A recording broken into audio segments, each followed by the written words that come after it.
Hello everyone and welcome to my secret channel, Kofie 0.5. If you're here, you have clearance.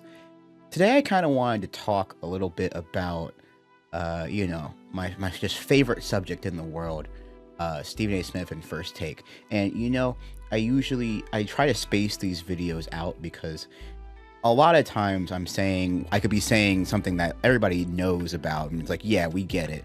But today was very interesting for a couple of reasons. One, Alexander Ovechkin broke Wayne Gretzky's all-time goal-scoring record, which is one of the wildest records to be able to break. A lot of people thought it was unbreakable. Alex Ovechkin did it, and it's an amazing feat. And this is an interesting feat to talk about because, SportsCenter talks about it and whatnot. When something that big happens in the sporting world, First Take feels the need to talk about it, and that's kind of where First Take kind of shows their weakness as a 2-hour show that's supposed to cover everything. I want to say that the math of First Take rarely makes sense for Stephen A. Smith and a lot of people that are on with him, because for somebody to be that knowledgeable about multiple sports on a daily basis for 2 hours a day, 5 days a week, while you also have your own show and go on other TV shows as well, it's really hard to stay in the know about things, if that makes sense. Now, of course, you can take your time, have production teams, research teams, all of that, but then you remember that Stephen A. Smith is an executive producer of First Take, and it feels like a lot of these topics are kind of shifted and catered towards what Stephen A. is knowledgeable about. And Stephen A. is only knowledgeable topic-wise in this day and age about a few things, and one of them is LeBron James. And you know where I'm going with this. Somehow, some way, ESPN managed to make Alex Ovechkin's record-breaking goal about LeBron James. So I came across this clip on Twitter because I saw it on Twitter. I don't watch First Take regularly. I will say this. I had a video idea planned for the main channel, and it was supposed to be, I watched First Take for an entire week, only First Take for an entire week, and I wanted to do data journalism of how many topics were talked about over the course of 5 days. It got really hard to do. I'm gonna be so for real. It was so tough to keep up with. And I think that's another thing about First Take, is that First Take makes so much content and they say so much wild stuff on there that by the time you're trying to keep up with what they're saying, they've already moved on to the next day. And it's like it didn't happen at all. So for ESPN, they bring in their NHL analysis, PK Subban. I hope I'm saying that right. PK Subban. Suppan. Anyway, they bring him on. So the thing about First Take that I will give them is that whenever Stephen A. and Shannon Sharp have to cover a topic that they don't really know about, it's not just them two winging it. They try to bring in someone that's a little bit closer to the sport, whether it's Seth Greenberg with college basketball. They bring in Shanae Agumake when it's WNBA or women's college basketball. So they do a good job of platforming people that are closer to the sport that they're talking about than Stephen A. and Shannon Sharp are. However, I will say that not everybody that they platform is good for the actual segment, right? And PK, I cannot believe that this segment even exists. Now, for those of you that click on this video, you probably are likely caught up and familiar with the Stephen A. Smith, Bronny James, LeBron thing that happened, let's see, a few weeks back as I make this video. And one of the things Stephen A. Smith reportedly said was, when you retire, let's see how much I talk about you then. You won't matter much, I promise you. Which is kind of what I want to center this entire video around. Because the fact that he was able to make this about LeBron James is kind of wild. The fact that he was able to make Alex Ovechkin's goal centered around LeBron James is kind of like, I mean, yes, you can draw a lot of things in common with LeBron James and Alexander Ovechkin in terms of the fact where it's like, yes, they've played in their respective sport for 20 years and they broke what is thought to be an impossible record. I get that. I totally get that here. But my thing is that, or it kind of stands out, it sticks out so much when this is how you talk about a sport that you barely cover. It just, I feel bad for hockey. No, actually, I feel bad for hockey fans, but the thing is that, here's the thing I'll say about First Take. When your team or sport hasn't been talked about on First Take for a long time, and then does something or gets to a point where First Take has to talk about it, you kind of wish that they didn't. As a Detroit Pistons fan this season, I know Stephen A. Smith was like, I'm glad Monty Williams got out of Detroit. And then this season he gave credit to Troy Weaver on First Take, and Pistons fans were like, slow your roll. But that's the thing here. It's when you feel like you have to be forced to talk about something that you really haven't been paying attention to. That's where we get all these blanket comparisons and blanket assumptions and stuff like that. So I want to go watch the segment with you guys right now and kind of react to it and see where we go from here. But it's something that I saw on Twitter and was like, yeah, I have to make a video about this authentically. I also want to point out here that look at this ESPN thumbnail, right? And I don't care about the view numbers. I really do not. I care about something being covered right? Look at this here. With this thumbnail on the left, you see that LeBron is bigger than Alex Ovechkin. That's crazy to even do in my eyes because Ovechkin is the one that broke the record. When content feels like it's just made by a machine trying to get the best results possible, it feels like just the top SEO, the top whatever. It just makes me kind of sad. This is where I go back to the statement where it's like, when you retire, how much you're not going to matter that much. I disagree. And you know why I also disagree with that? Is because Stephen A. Smith has been talking about Michael Jordan versus LeBron for 20 years. I do not immediately think that when LeBron retires, they're going to stop bringing him up in debates. We don't believe you. Anyway, sorry. Side note. For the whole world, Russian, we did it, boys. We did it. It's a history. Yeah! I will give them this. They really did highlight a nice moment between Wayne Gretzky and Alex Ovechkin, because Wayne Gretzky has been really gracious about this record being broken when he's asked. He hasn't seemed like an old head hater like Shaq has. So that was good that we got to see this intro, but I'm very, very, very, very not looking forward to what's going to happen later. What Alex Ovechkin has done, especially for this new generation and all these young hockey fans, is make the impossible possible, is to make... I think that this is a cool thing, again, to the fact where it's like, hey, we're going to get the actual expert to talk about what this means for the hockey world. I really appreciate that they're giving an explanation of why, for the casual audience, as to why it really matters. And it's just a special moment to watch him pay homage to Wayne Gretzky, the greatest player to ever lace up skates, to pay homage that way while still blazing a path for the new wave and showing that the impossible is possible. Just a tremendous feat. Well done by Alex Ovechkin. Epic. That is just a great description of what this record means, and he really did a good job. And I am very not looking forward to what Stephen A. and Shannon Sharp have to say, because that was such a good summation of why this record was so hard to break. Moment, absolutely legendary. But now we're going to remix this and make it a little first take. And Why I'm not? going to bring in Shay Sharp for this. Shannon, I've got a question for you. More impressive scoring record, Ovi or King James?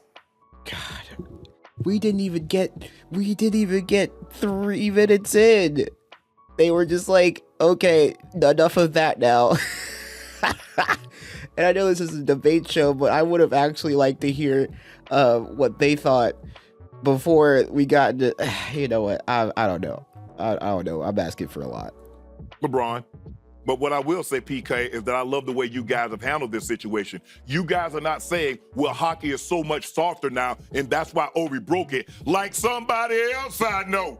Because every time James tries to do something, they try to minimize it and talk about the league has gotten soft. But let me tell you how impressive. All right, I'm gonna say this right now. I'm gonna do a timer. This video is 13 minutes long. From this point on, I'm gonna count every time Ovechkin gets mentioned versus LeBron gets mentioned. I'm gonna count. But they said the same thing about Kareem, because Kareem is a guy that, if you look at it, big guys don't normally play this long. LeBron is. I also want to just talk about the fact that in terms of the sporting world goes, this is a crazy overlap. Like a crazy overlap in terms of the fact that the NBA and NHL season overlaps a lot, so it's really hard to keep up with both seasons. You know, I'm a Carolina Hurricanes fan and a Detroit Pistons fan. A lot of times they play on the same nights, and it's like a perfect overlap between the playoffs and stuff like that. So I'm very curious about the Venn diagram of fans that see this debate here and are like, oh yeah, let's talk about it, versus like hockey fans being like, hey, this is hockey, this is our guy. I don't want to hear about LeBron James and Kareem Abdul-Jabbar right now and what's supposed to be one of the greatest moments in hockey history. Okay, let's keep going. In year 22. So for me, it's LeBron James, and not to diminish anything. Unlike LeBron or somebody else, Ovechkin has only played for one team. Yes. In his 20 years. Yes. Well, I'm happy that Stephen A. Okay, we are halfway through this debate. We're halfway through this segment, and LeBron James's name has been talked about 15 times versus Alex Ovechkin's 9 times. And just remember that quote in your head, being like, once LeBron James is retired, I don't think that he'll matter much. Remember that. Keep remembering that quote, because in a segment about Alexander Ovechkin and about an unbreakable record that took 20 years and it just happened, it's still not being talked about as much. And the thing is that at this point, it's like, it feels like First Take is just like, oh, here, hockey fans, fine, fuck off, you know? I'm trying to figure out who this segment is for, because hockey fans do not watch this show, because Stephen A. Smith has repeatedly called hockey irrelevant on this show. I think it's borderline insulting to think that the longevity of LeBron's career is even close to the comparison of what Alex Ovechkin has done over the past 20 seasons. For this and for this only. Number one, 82 games. Look how confused Stephen A. Smith is. And I want to see where this goes. I do want to see where this goes, because PK Subban is really going to talk about the physical and grueling aspects of hockey right now. That's what I'm going to guess. And, you know, basketball is a physical sport. Hockey is a physical sport. And I think that he's going to try to explain this right now.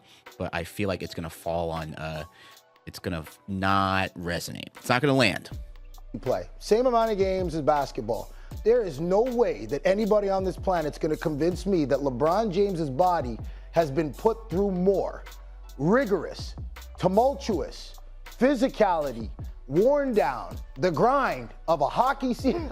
Guys, I mean, what are we talking about here? 20 seasons? He's only missed 35 games in those 20 seasons. That's incredible. 1,487. See, I'm learning here. That's actively nuts, I think. And I know we're celebrating longevity here, but it also feels like the comparisons were just, but I'm learning here. I didn't know that he missed 35 games or whatnot. So I am learning enough from this segment, but I feel like for how long this segment is, I wish it was just like a little bit more like condensed. But in the fear factor, there's no way that anybody fears LeBron James the way they do Alex Ovechkin because of the physics. Okay. All right. Now we're getting into wild territory because I feel like not even a LeBron fan again. I'm very neutral on LeBron James after all these years. The fear thing or whatnot. I love when these shows just debate stuff that you can't even be close to measuring. Just can't even be close to measuring. PK, on average, how many minutes does a hockey player play per game? So how many minutes would you say Ovi is playing per game?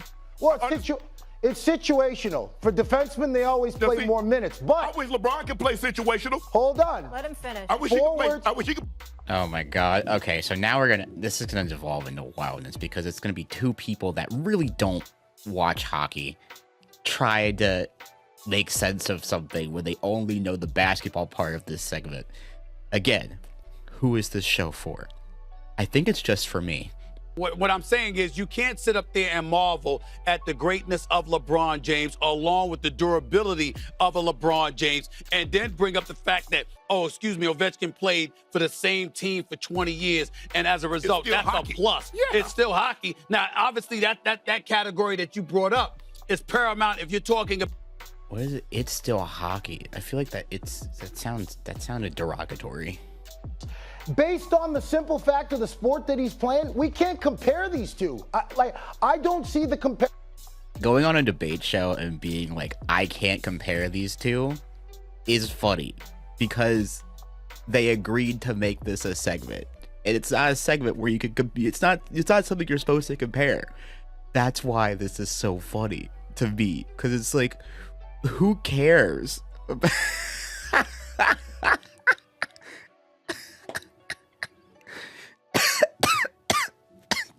Yeah, but what I'm saying, LeBron's great, but he ain't Kobe, he ain't Jordan for me. So what I'm saying is, it's not about size. Okay, so now we're seeing how he's not even Kobe or Michael Jordan. So this is getting off the rails. We have about a minute and a half to go. I feel like I will be surprised if Ovechkin gets brought up again. You want to talk about 6'9"? I'm talking about the Jordan's fine. You can't say Kobe. You can't say Kobe. Okay, so now people are like, you can't. Okay, so my thing here is that it's very interesting because I feel like it's a lose-lose no matter what side Stephen A. Smith would have taken. After what happened with the Bronny James stuff like that, if Stephen A. Smith comes on here and says that Alexander Ovechkin's record is way more impressive, then people are going to be like, well, yeah, because you don't. We just saw what happened with LeBron. I totally understand why you would say this right now. But now Stephen A. Smith and Shannon Sharpe both taking LeBron, by the way, kind of really were not positive enough in terms of showcasing greatness in hockey, right? The fact that Alexander Ovechkin he really broke the record of the great one, and we've run out of people in that sport to compare him to in terms of record. They could, like, a really good show, you know what a really good show would have done? They would have compared Ovi to Gretzky. That's what a really good show would have done. But ESPN does not fully believe that there could be a segment about First Take cannot believe that there can just be a segment about hockey. But that's what that says to me as a show, that whenever First Take doesn't feel confident enough in how they cover a sport, they just bring in a comparison from another sport. But that's the thing, where it's like, for First Take, it's really only two sports that they feel confident in, which is NBA and NFL. I put Kobe ahead of him. Kobe's ahead of LeBron. PK, I've heard you say this. You base everything on mentality. Oh, they were at the end of the day. A black mamba gets his credit because it's the only snake that will attack you without provocation. But it's not as dangerous as a taipan. It's not as dangerous as a common brown. So what are we talking about here? John Wick kills a lot of people, but so did James Bond. So what are we doing if the job gets done? Did you? Okay, well, hold on. I'm confused about what just happened, but all right. For that 8-year span in which LeBron James went to every NBA Finals in the East, did they fear him? Because if they didn't... That's why he's the second greatest of all time. Okay, So after my tallies, First Take mentioned LeBron James in that segment 34 times versus Alexander Ovechkin's 18 times. Again, I ask, like this show only assumes that it's being made for LeBron fans. That's it. Like I'm very interested in what happens when LeBron James retires, because making everything about someone that would be retired is wild. Let's check out the comments here, because this being a debate instead of a celebration is insulting on many levels. Yes. Why can't we just celebrate Ovechkin a day? I don't even watch hockey. Like, what is this? Why can't they just... Exactly. Why is LeBron put in every conversation? Hockey and basketball are two completely different sports. The only thing ESPN talks about is the Cowboys, Lakers, and LeBron. Yankees... No, yeah, Yankees for baseball, too. Maybe Dodgers. I don't know. I'm a LeBron fan, but this is just gross. Ovechkin deserves a full segment. Exactly. It's a full segment that ESPN First Take cannot give properly to Ovechkin. ESPN First Take is not equipped to talk about a lot of sports. But the thing is then it goes back to the math of it all, where it's like it's hard to make a 2-hour-a-day show covering all these sports and bringing in sports that you don't even cover on a regular basis. And that's all I got. Thank you guys for watching this part of the channel. You have clearance to the secret channel. I appreciate you guys. And I will see you guys next time. Have a good one, y'all. Bye.